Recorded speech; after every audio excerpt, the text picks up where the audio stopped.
Assalamualaikum warahmatullahi wabarakatuh. Alhamdulillahi rabbil alamin. Wabihi nasta'inu ala umuri dunya waddin. Wassalatu wassalamu ala ashrafil anbiya'i wal mursalin wa ala alihi wa sahbihi ajma'in.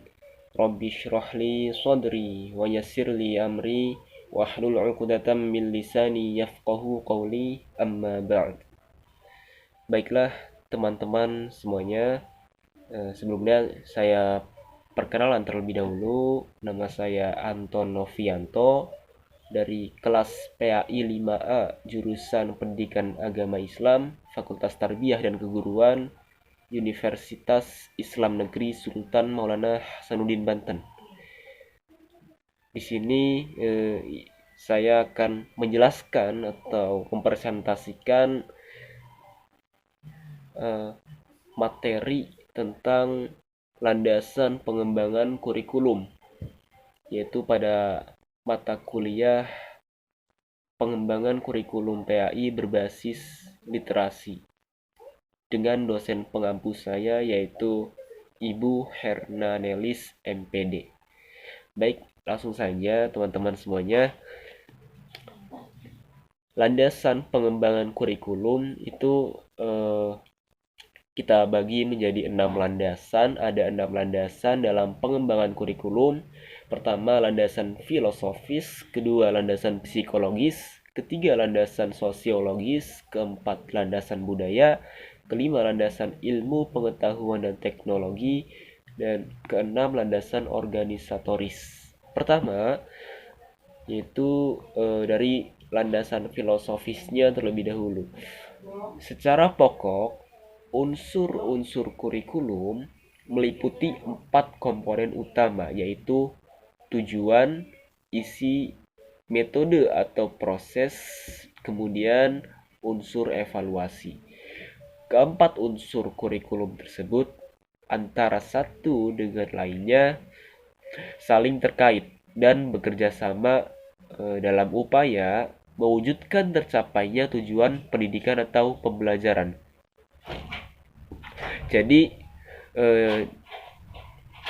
dalam mewujudkan tujuan pendidikan atau mencapai tujuan pendidikan itu perlu keempat unsur tersebut. Ada tujuan, kemudian isinya, kemudian metode atau prosesnya, dan kemudian unsur evaluasi di dalam kurikulum tersebut.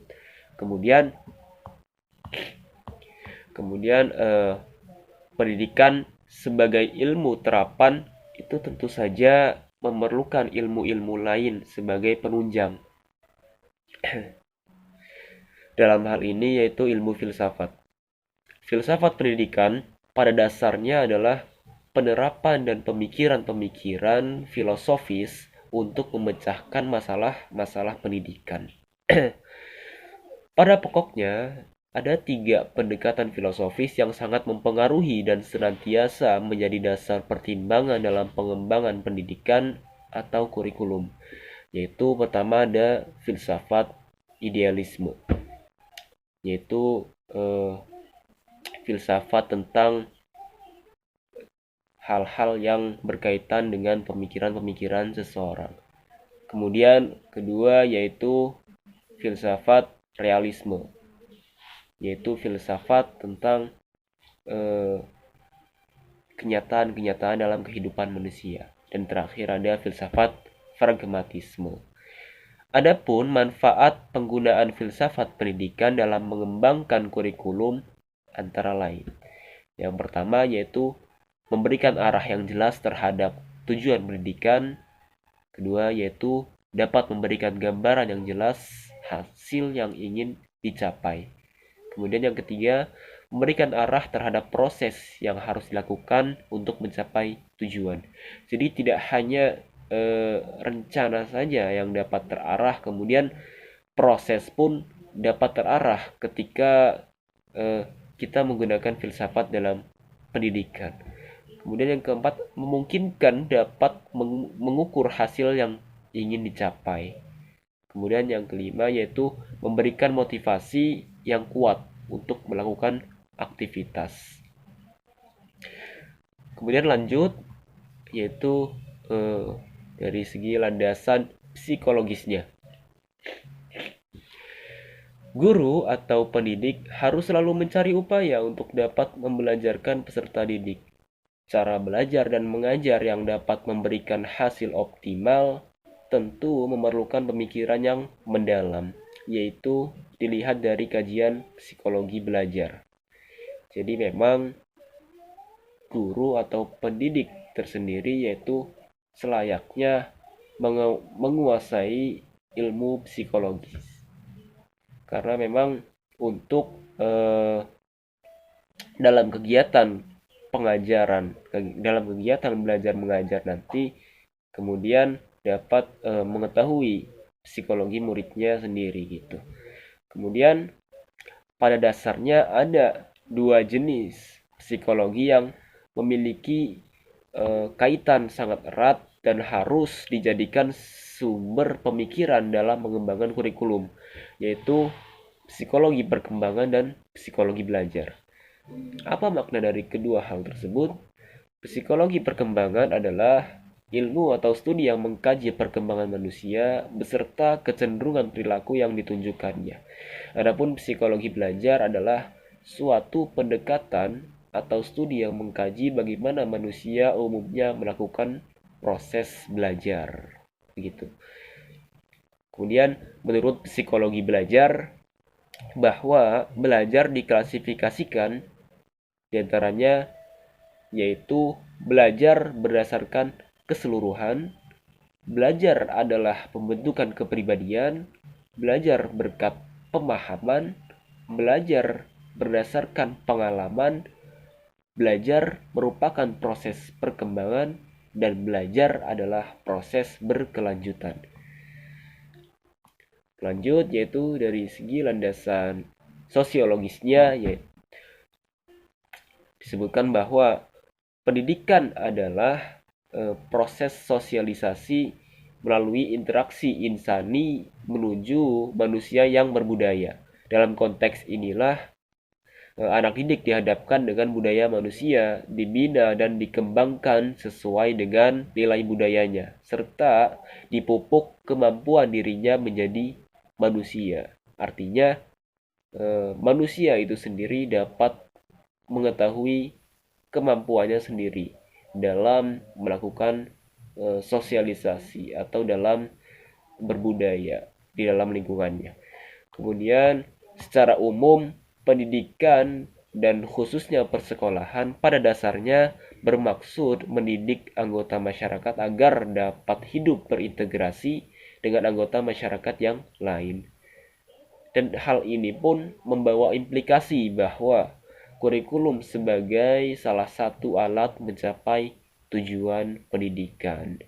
Jadi memang haruslah berkaitan erat ya antara pendidikan dengan masyarakat, supaya memang masyarakat itu dapat merasakan pendidikan itu sendiri. Kemudian dari segi landasan budaya, pendidikan adalah proses budaya. Manusia yang akan dididik adalah makhluk yang berbudaya dan senantiasa mengembangkan kebudayaannya. Oleh karena itu, kurikulum harus dikembangkan dengan didasarkan pada norma-norma sosial atau budaya. Dengan demikian, maka pendidikan akan menjadi pewaris budaya dan sekaligus berfungsi untuk mengembangkan kehidupan sosial maupun budaya ke arah yang lebih baik, sesuai dengan perkembangan dan tuntutan masyarakat yang berbudaya.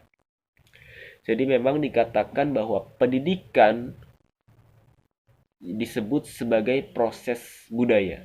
Karena memang tadi sudah disampaikan juga bahwa manusia yang yang dididik, yang berbudaya itu akan senantiasa mengembangkan kebudayaannya gitu. Karena memang kurikulum juga perlu dikembangkan dengan didasarkan pada norma-norma sosial ataupun norma-norma budaya. Kemudian dari segi landasan ilmu pengetahuan dan teknologi,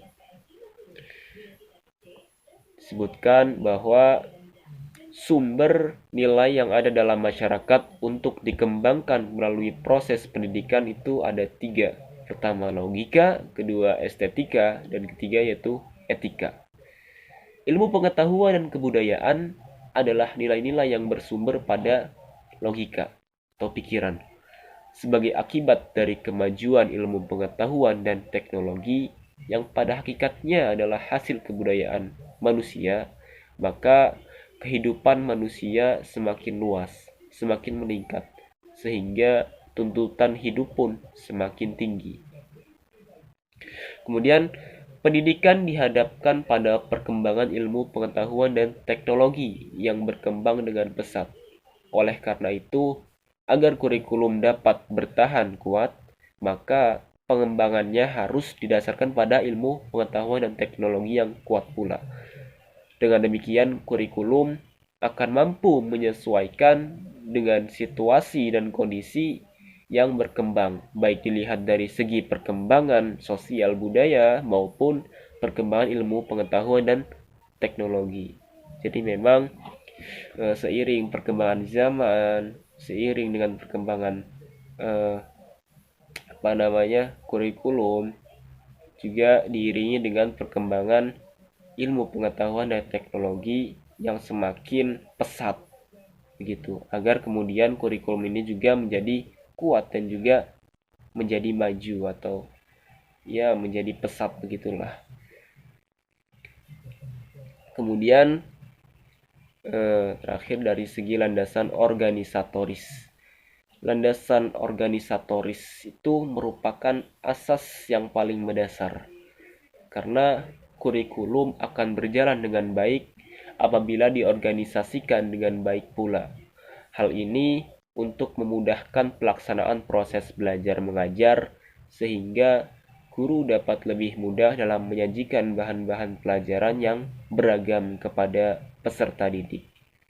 Jadi memang ketika kurikulum itu selesai dibuat dan direncanakan untuk disampaikan kepada peserta didik, maka selanjutnya adalah pengorganisasian yang baik dalam kurikulum tersebut, supaya dalam pengembangan kurikulumnya itu juga berjalan dengan baik pula gitu.